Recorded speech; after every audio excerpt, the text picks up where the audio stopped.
Tumble out of bed and I stumble to the kitchen, pour myself a cup of ambition. Well, hello there, beautiful people of the internet.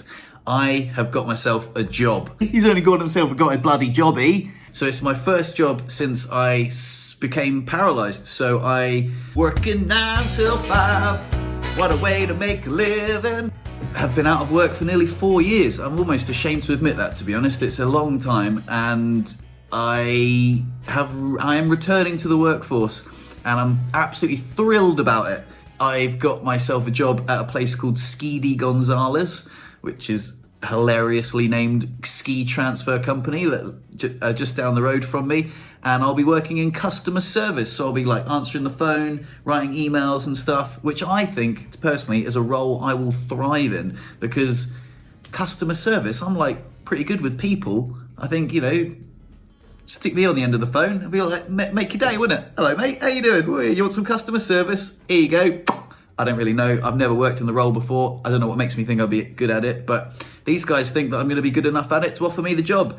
And also returning to work, you know, in a much different role to what I'm used to. I've been a bloody tower crane operator and a snowboard instructor and a chef in a busy kitchen. I've done all sorts, but I've never really worked in an office. But the team seemed lovely. I went there and they were like showing me around, like, oh, what sort of adaptations can we make? They were so lovely. And I didn't really need anything. I just needed a parking space by the door, because in the winter time, if it snows or rains, it's just quite handy for me to be next to the door. And they were like, yeah, no worries, we'll do that. We'll paint it blue on the floor for you and everything.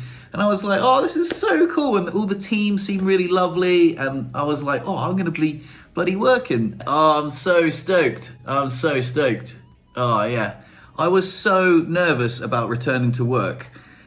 I was just like, oh, do I really want to? Like, in full disclosure, the French system is so good. It doesn't necessarily incentivize you to go back to work. I'm earning barely a little bit more than if I'd just stayed on like benefits, but it's not about that. It's not about the finance. It's about like getting out there, innit? Like seeing what I can do and like having like a little purpose in life, and sort of having a team and having a reason to leave the house and value my time off. All those things. It's just, I'm just so thrilled about everything. Another thing to be thrilled at, another win. I'm booked my flights for Christmas. I'm going to be going home. I'm going to be going to, I'm just going to blurt it out and say it. I'm going to go spend Christmas with young Bethany and meet her family in Gloucester. So that's pretty cool. I'm going to go see my mum as well. And the employers were super sound about like me having that time off, seeing as I'd already booked it. And yeah, I was just absolutely thrilled. So I've got a Christmas to look forward to. I've got a job to look forward to. I've been doing a creative engineering course online with Mark Rober, the YouTuber, who's like a super cool guy. And the goal of the class is not just to expose you to all the tools and techniques that I use, but to teach you to think like an engineer. And he's been teaching me how to make stuff. And I made this kind of silly novelty machine. It's called the Marvelous Malteser machine. And it works by dispensing snacks. Please, sir, can I have a Malteser? Oh!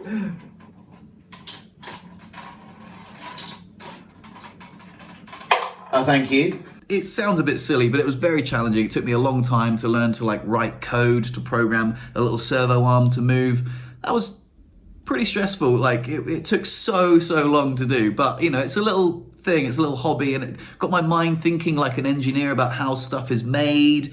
And now I see stuff and be like, oh, I wonder, you know, how they they must have done a brainstorm and a prototype and a research, and then before they come to the final build. Yeah, I'm so stoked. Everything seems to be going really well for me at the moment, and it's such a contrast between last year. I have to say, last year was a struggle, especially around Christmas, because as some of you guys know, I was coming out of a relationship that I'd been in for a long time, and I was, you know, without Lou and Luna, and there was no Christmas decorations up, there was no Christmas tree.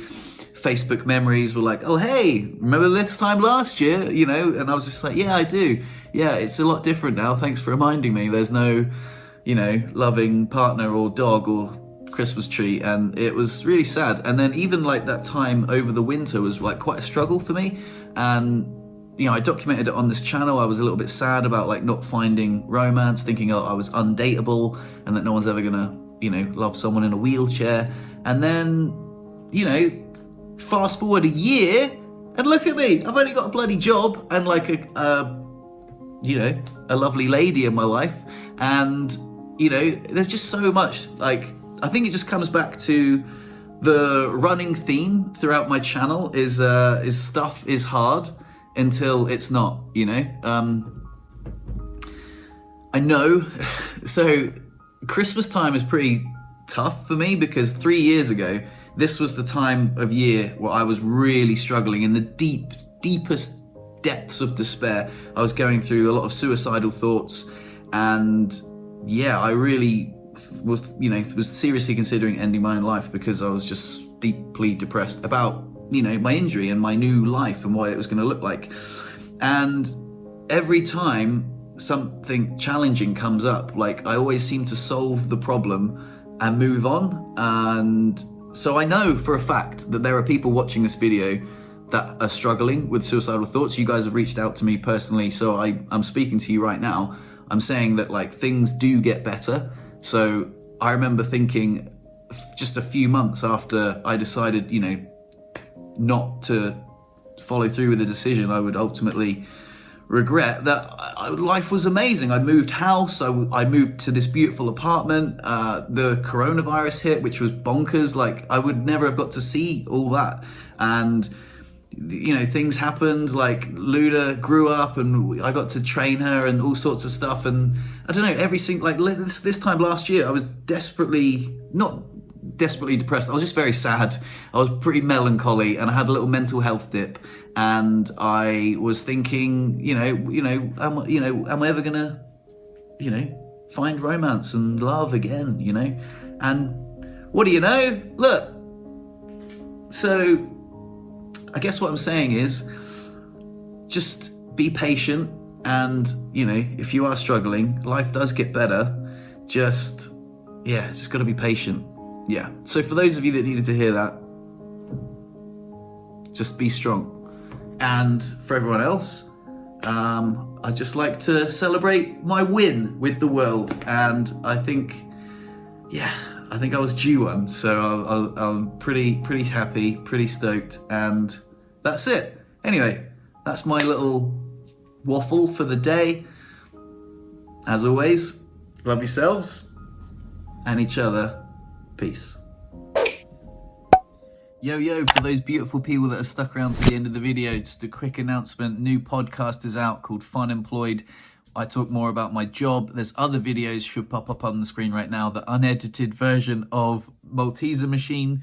Very funny. I think the edibles are kicking in just as I started recording. And then Beth's little visit, you know, to Morzine. I made a little edit. It's just a private video, so you can watch those two if you want. If not, peace and love. Till next time. See you later.